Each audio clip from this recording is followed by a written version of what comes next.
I was back from maternity leave in the end of March, right when everyone was already working from home and I was taking over a new team.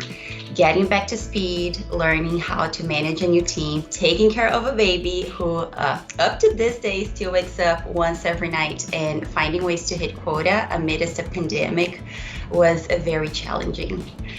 Just recently, I had to keep my now 1-year-old at home with me for 3 weeks and work while caring for him all by myself.